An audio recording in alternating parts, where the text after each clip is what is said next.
The afternoon sun filtered through the pine trees in broken patterns, casting shadows across the forest floor. Maya Chen walked the familiar trail with her 7-year-old son, Owen, their weekly hike through the state park that bordered their small town. At 31, Maya worked 2 jobs to support them both. Mornings at a medical clinic as a receptionist, evenings waitressing at the diner. These Sunday hikes were their sacred time together. Just the 2 of them. Owen ran ahead on the trail, his blue hoodie bright against the muted greens and browns of the forest. Maya followed at a slower pace, grateful for the quiet and the fresh air, a respite from the constant worry about bills and groceries and Owen's growing feet that seemed to need new shoes every 3 months. "Mom! Mom, come quick!" Owen's voice carried back through the trees, urgent and frightened. Maya's heart jumped. She ran toward his voice, scenarios flashing through her mind, a snake, an injury, a dangerous animal. She found Owen standing off the trail, staring at the ground, his face pale. "What is it, honey?" she asked, pulling him close. Owen pointed. "Mom, there's someone there." "In the ground." Maya looked where he indicated and felt her blood run cold. What she'd initially thought was just disturbed earth and forest debris was actually a shallow grave, and protruding from the dirt was a hand, fingers barely visible, moving slightly. Someone was buried alive. "Owen, stay back," Maya commanded, her voice sharp with fear and adrenaline. She dropped to her knees and began digging frantically with her hands, pushing away loose soil and leaves. "Can you hear me?" she called. "I'm going to get you out." A muffled sound came from beneath the earth. Someone was alive down there, conscious. Maya dug faster, her nails breaking, her hands bleeding from rocks and roots. Owen stood frozen behind her, eyes wide with shock. Maya uncovered a face, a man, perhaps in his mid-30s, covered in dirt and blood. There was a terrible gash across his forehead, and his dark hair was matted with dried blood. He gasped for air as she cleared the soil from his nose and mouth. "Owen, get my phone from my backpack," Maya said, forcing calm into her voice. "Call 911. Tell them we're on the Pine Ridge Trail, about 2 miles in from the north entrance. Tell them someone's hurt badly." Her son, shaking but brave, did as she asked, while Maya continued digging, trying to free the man's shoulders and chest. He was buried about 2 feet deep, his arms pinned at his sides. As she cleared more dirt, she could see he wore an expensive-looking dark suit, now torn and filthy. "Hang on," Maya said. "Help is coming. Can you tell me your name?" The man's eyes focused on her with difficulty. He tried to speak, but his voice was barely a whisper, damaged from breathing dirt and screaming. Maya leaned closer, her ear near his mouth. "Benjamin," he managed. "Benjamin Hartley." The name meant nothing to Maya. She kept digging, eventually able to pull him partially free. He was weak, barely able to help himself, clearly suffering from injuries beyond what she could see. When she finally dragged him completely out of the shallow grave, he collapsed onto the forest floor, breathing heavily. Owen reported that emergency services were on their way. Maya pulled off her light jacket and covered Benjamin, checking his pulse, looking for other injuries. That's when she noticed his hand. 2 fingers were broken, bent at wrong angles. Torture marks, she realized with horror. This wasn't an accident. Someone had done this to him deliberately.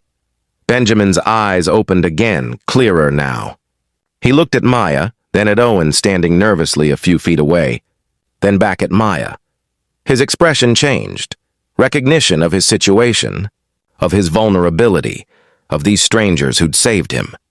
He tried to speak again, and Maya leaned close to hear. "They'll come back," he whispered urgently. "The men who did this, they'll come back to make sure. You need to run, take your son and go. Don't tell anyone about me." "What? No, I can't leave you." "Please." His grip on her arm was surprisingly strong despite his injuries. "They wanted information about my company, about money. I wouldn't tell them. So they buried me, said they'd come back in a few hours to see if I'd changed my mind." He coughed, wincing. They could return any minute. Maya's mind raced. She looked at Owen, who was watching with frightened eyes.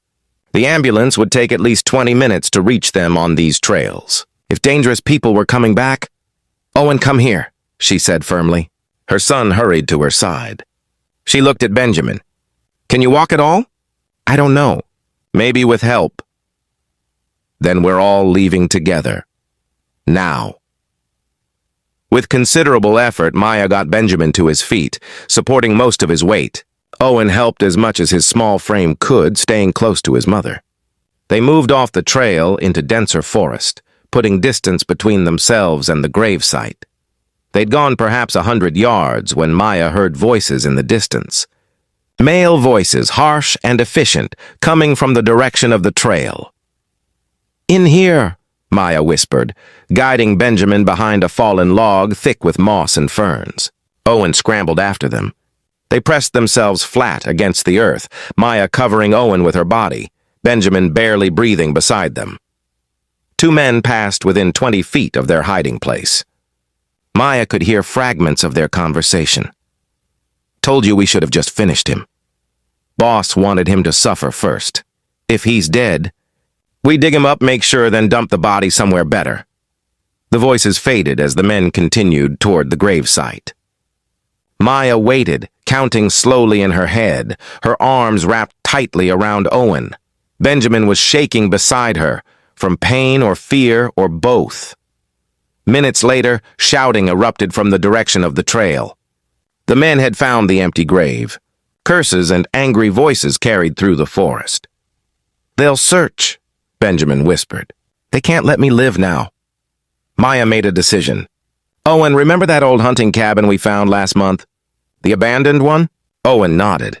"Can you take us there?" "I think so." "Then lead the way. Stay quiet. Stay low."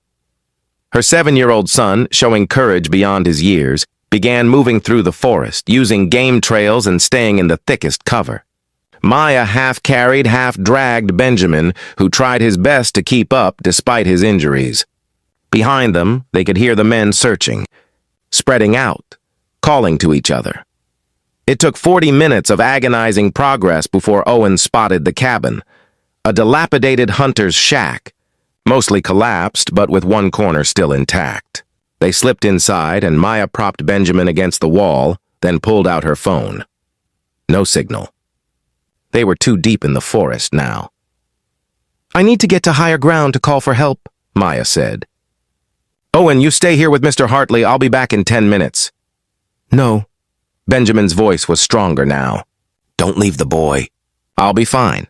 You both stay here, stay quiet. Those men will give up eventually. They can't search forever." "Who are you?" Maya asked. "Why do people want to hurt you?" Benjamin closed his eyes briefly. "I'm the CEO of Hartley Pharmaceuticals. My family's company. We're worth billions. Someone, I don't know who yet, wants control of it. They kidnapped me 3 days ago, tortured me for access codes, for information. When I wouldn't give it to them, they decided to make it look like I disappeared in the woods. An accident, they'd claim later." Owen was listening with wide eyes. Maya felt sick. They'd stumbled into something much bigger and more dangerous than a simple attack. "My head of security will be looking for me," Benjamin continued. "When I'm found safe, there will be a massive investigation. But right now, we just need to survive until those men give up."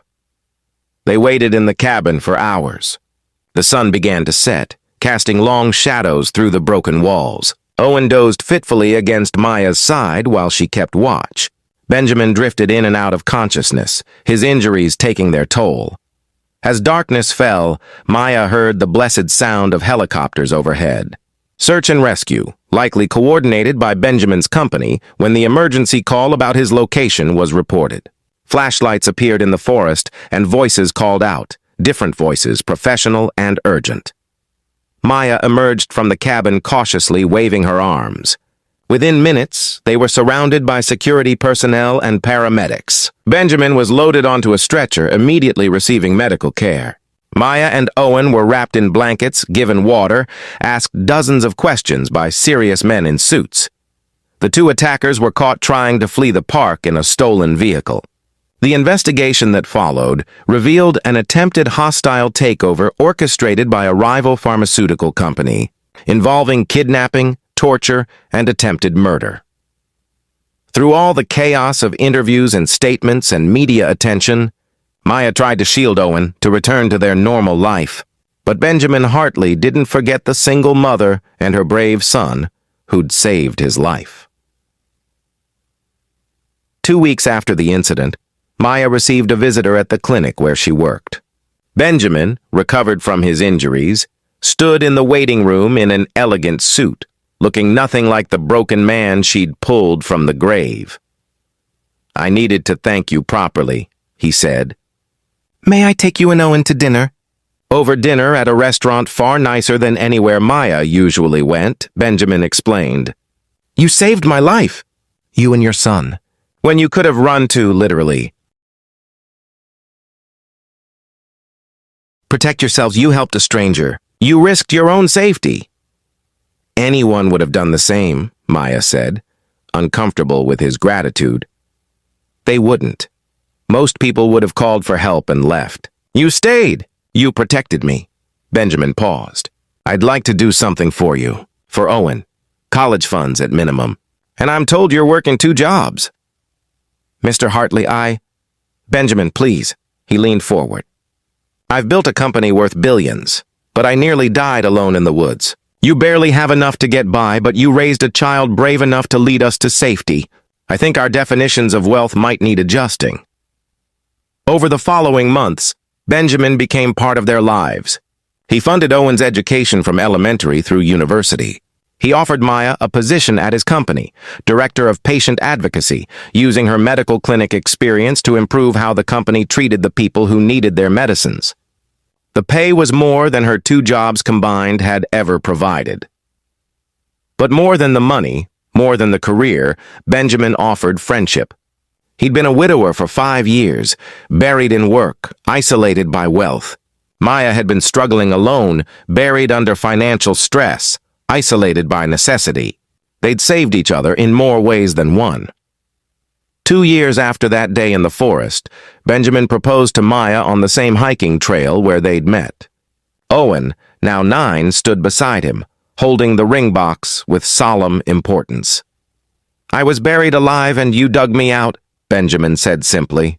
"You brought me back to life in every way that matters. Will you marry me?" Maya said yes, tears streaming down her face. Not because he was wealthy, not because he could provide security, but because he'd shown her that being seen, being valued, being loved was the greatest treasure of all.